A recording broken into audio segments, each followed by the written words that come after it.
This is a picture of my mother's friend's daughter, Hadley, at the Bob Evans Farm Festival. This October will be the 47th year of the annual festival in Rio Grande, Ohio, the location of Bob Evans' house and the farm. Every year there are multiple vendors selling items, such as decorative pumpkins, the leather bracelets printed with names, household decor, local honey, and so much more.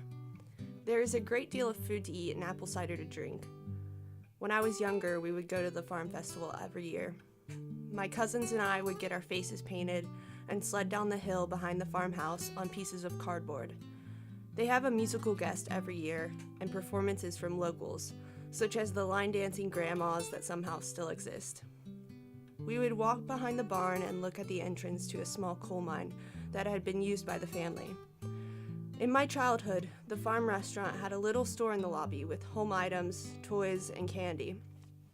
On any given morning, the bar had multiple old farmers talking about what was going on at their place. Behind the restaurant, there were horses that people could feed. Year-round, the Bob Evans farm was a place that was uniquely ours. While people were eating at a Bob Evans in Columbus and looking at pictures of the home place on their menus, we were actually there.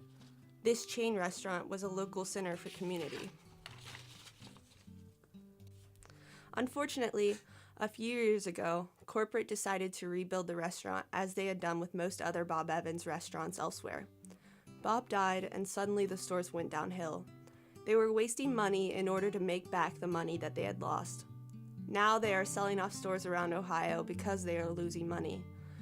Looking at the picture of Hadley, the cars behind her in the field that are crushing the land can be seen. Those fields are usually full with cars during the festival. As a child, one fun memory of the festivals was having to park in the fields on the other side of the highway because those fields behind Hadley were full. When you parked on the other side of the road, you walked under the highway through the tunnel used to move cows to a different field so as to prevent them from blocking traffic. All the people entering the tunnel would duck down a bit and disappear into the dark, suddenly growing quiet, listening to each other's breath and the cars driving above us. The cars of the festival goers sit in the field for the entire long weekend, leaking oil and gas into the profitable farmland that in some areas still holds livestock. The locals have a theory about Bob Evans corporate, the higher-ups that are not connected to the farm. They think that after Bob died, it became less about the farm and more about expanding and making money. However, now the company is closing stores and selling off the company. While this is happening, there is always the threat that they will sell off the farm, take what feels like ours from the community, and halt the farm festival from occurring. However, the facts remain that while our community is in the hands of outsiders, we continue to hurt our lands by crushing farmland with cars that travel every year to a festival that they are not sure is going to be happening the next year. This is an image taken in eastern Kentucky in 1964 by John Dominus for Time magazine. He captions the image by saying that these types of ruins are all over the Appalachian region. He said that this mine used to be owned by Thornton Mining Company and that 20 years ago they were bringing in enough coal to pay their workers well for the time. And wealth flowed through the valley. It closed in 1945. This image was taken when mining towns were more common than they are today. The mining strike in Harlan County, Kentucky, documented in Harlan County, USA, was still 8 years away. Companies were still running entire towns and unions were still being formed in many of them. However, the coal industry was declining then, and until the boom of the 1970s, coal miners were often out of work. Poverty was rampant, and again there was another bust in the 1980s, leaving people out of jobs and extremely poor. The region's well-being became dependent on the coal industry and its booms and busts as soon as coal took over the region during the Industrial Revolution. We also find that the boom increased wages and reduced both the level and rate of poverty in coal areas, suggesting that the existing residents did benefit from the coal boom. What used to be a region living off of the land turned into one of people relying on coal. Before coal, a lot of the people were farmers. The capitalists who bought the small farms and other properties from the locals padded the purchase with the offer of jobs and housing. The one-time farmer and landowner now found himself employed by and soon living under the nose of the coal company. Still, Today, poverty is an issue in the Appalachian region. In 2010, the Appalachian region had a poverty rate 17.2% versus the 15.6% national rate.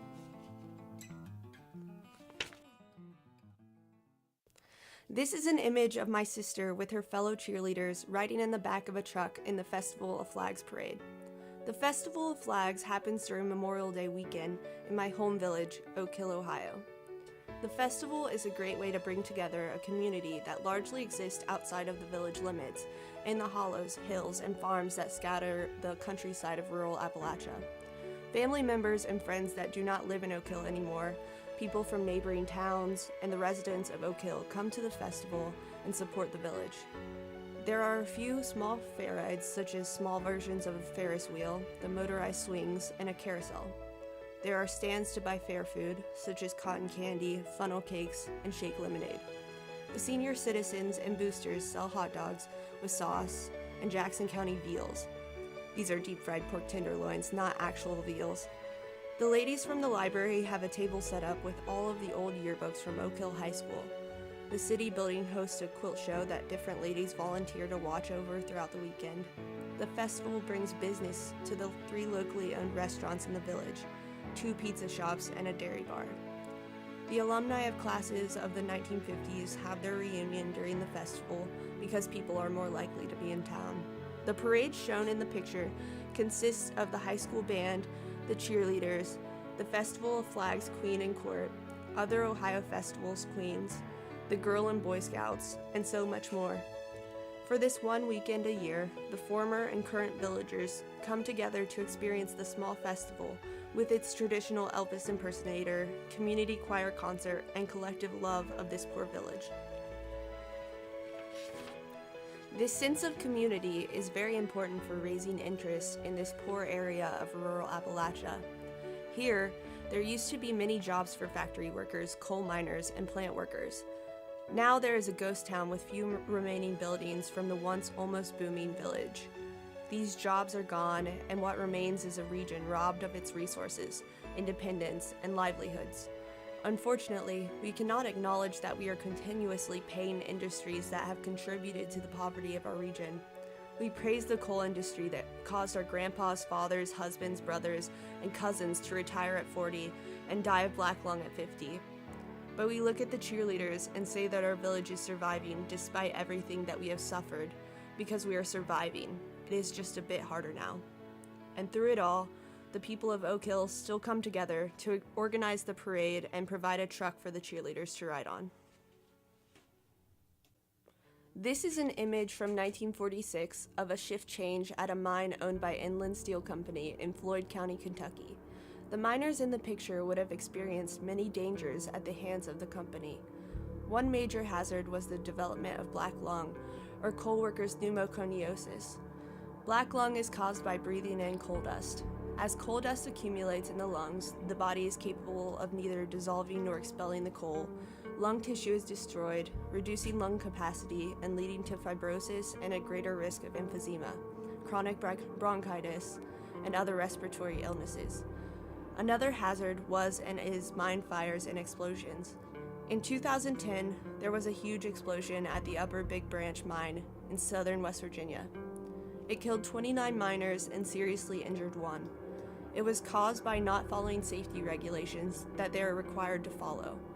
The company's ventilation system did not adequately ventilate the mine. As a result, explosive gases were allowed to build up. These hazards and their subsequent safety regulations did not help the men that used their bodies to mine coal for the company. The Appalachian men's bodies were beaten down working in the mines. One man in Harlan County, USA, tells of how he was instructed to go into a dangerous part of the mine in place of a mule, because the mule would cost the company money to replace, but they could replace the man with another worker easily.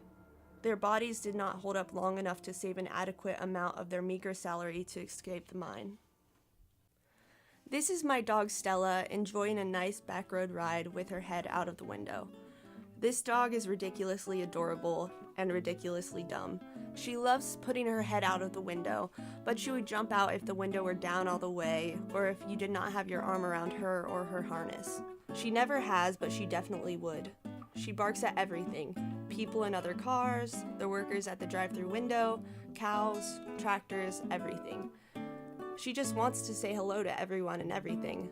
Stella's enjoying one of the only activities available to those who live in rural communities. There is nowhere for young people to congregate in the evening and at night apart from Walmart. Growing up, many of my friends' parents worked long shifts and did not allow us to hang out there because of the loud mouths of teenagers. So instead of doing nothing, we did the same things as our parents at our age, and we drove around on the back roads.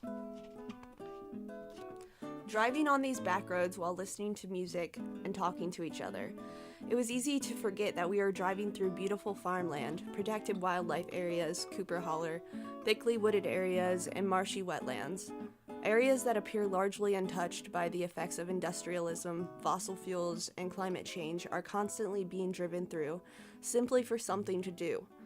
Humans are unknowingly working very hard to leave their mark on these special lands. The farms that once thrived have been bought out by the government for eminent domain, and at many existing farms, tobacco is grown in place of food because of greater profits. The lack of food being provided by our farmers has helped in the creation of food deserts. For the most part, the farms that are still in operation are not for the people. If people sell corn and tomatoes on the side of the road, it is often because they had an extra acre to grow it. Much of the corn and hay grown is for the cows that help contribute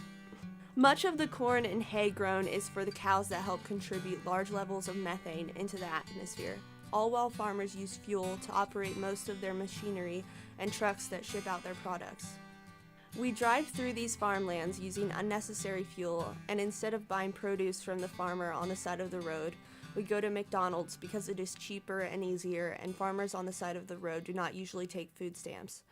But while we are not helping our farmers and adding more pollution into the air over them, Stella gets to put her head back out of the window and enjoy the air, the cows, and the view for a little bit longer, after she has said hello to the workers at McDonald's. These are children in the United States in 1964, photographed by John Dominguez. They are suffering from immense poverty due to a coal bust. They lived in company housing that sometimes did not have heat or running water. This horrific housing continued up to as late and even later than 1973, as shown in the documentary Harlan County, USA by Barbara Koppel. Even though this housing was not company housing, it was the only offered in the area that the mining families could afford. This documentary follows the miners of Harlan County when they were on strike for better wages, benefits, and safer working conditions. My stepdad, Buddy, works for American Electric Power, AEP. There, he is an occupational health and safety coordinator, which is simply a fancy name for safety guy. For this position, he goes to different AEP-owned power plants and does various safety testing, makes earplugs for the workers, supervises the safety of planned outages, and inspects equipment during those planned outages. During these outages, they are making sure that everything is running smoothly and safely because of the previous plant disasters that have occurred at power plants. This image is of my younger sister in front of one of the cooling towers at the Gavin power plant. Gavin was recently sold by AEP, but is still functioning as a coal-powered plant. My sister and mother were at Gavin for a family day event where they were given food, free stuff, safety education, and got to see where Buddy worked. While the safety education was a very nice thing to do, I believe that AEP wanted to show that they are safe and not the bad guys when it concerns coal power. Coal power is a dangerous process from the mining of the coal to burning it. Although there are many safety regulations set in place, explosions still happen. Just this January, a power plant explosion in Adams County injured 6 people. However, explosions are not the only danger at plants, as is apparent from the Gavin plant. The Gavin plant is in Cheshire, Ohio, a small village on the Ohio River in Appalachia, Ohio. In 2002, AEP bought out the entire village due to the air pollution that the 221 citizens were experiencing. For many years, blue sulfuric clouds have escaped from the numerous smokestacks at the Gavin plant and passed over the village, causing problems ranging from a sooty residue on houses to milky chemical fogs. These were not the only things that the residents of Cheshire experienced. Anhydrous ammonia sometimes rained from the sky. The clouds caused eye and skin irritation, as well as headaches, sore throats, and some lovely white burn marks on the lips and tongue. And the school children were in extreme danger if the anhydrous ammonia tanks experienced a leak. They bought out the town for $20 million, and the people who lived close to the plant, many for work purposes, were forced to move away from their work, friends, and neighbors. Now AEP is inviting families to the Gavin plant. Certainly some of the people there were visiting their old village, seeing what their family member experienced every day when they drove so close to their boarded-up home in order to get more money from the company that continued to poison them. This picture depicts a coal company store in Harlan County, Kentucky in 1946. In the past, coal miners were paid in company scrip, lived in company housing, and used their scrip at the company store. They were working for the company, but they did not receive money. Instead, they received scrip that they could only use at the store that was owned by the company. At its worst, company scrip was part of an ingenious system that could keep workers indentured to the company, often for life. In West Virginia, miners were paid at least partially in scrip until 1925. These towns next to mines were called coal towns. After housing was built, not free but at low cost, and the company store was up and running, more public services were provided in the hopes of attracting the family man. After the towns were set up, coal miners were continually provided with housing, but the houses often did not have water, heat, electricity, or other necessities. The Appalachian people could be compared to domestic violence victims who keep returning to their abusive spouse, coal. The coal miners have a long list of things that the coal company has done to them. Being paid in company scrip, the fight to unionize, horrible company housing, lack of miner safety that continues today, the persistent poverty of the region, and much more. Yet, still in the region, coal is king. Does this make the Appalachian people ignorant of the effects of coal, such as the effects on the economy and climate? No. Society made workers dependent on mines that are now closed and factories that are now outsourced to other countries. Also, if they could leave, they probably would not want to leave their home in rural Appalachia. The Appalachian sensibility is different. Insiders are in and outsiders are out. How do you take these people out of the hollows, out of the hills, out of this beautiful area, to a place where people do not think the same, do not have the same values? Why should they have to leave in order to work in something other than coal? Why can we not invest in this large area of the country? Poverty, lack of jobs, and constant abuse from King Coal has caused this reliance on coal. Poverty and the pain, both stemming from the mines, have caused rampant drug addiction, which leads to more poverty and is breaking up the most important things to Appalachian people: their families, their work ethic, their self-reliance. They do not want help from the government or those more affluent than them. They want to continue doing what they know, coal mining. Appalachian pride is a real thing, because the last time that they were helped, they got into an abusive relationship with coal that they just cannot shake. It is important that the people judging the Appalachian region for their continued support of coal to remember that they are not ignorant hicks for wanting to keep their livelihood and feed their families. Also, remember that their electricity was funded by my people and their bodies.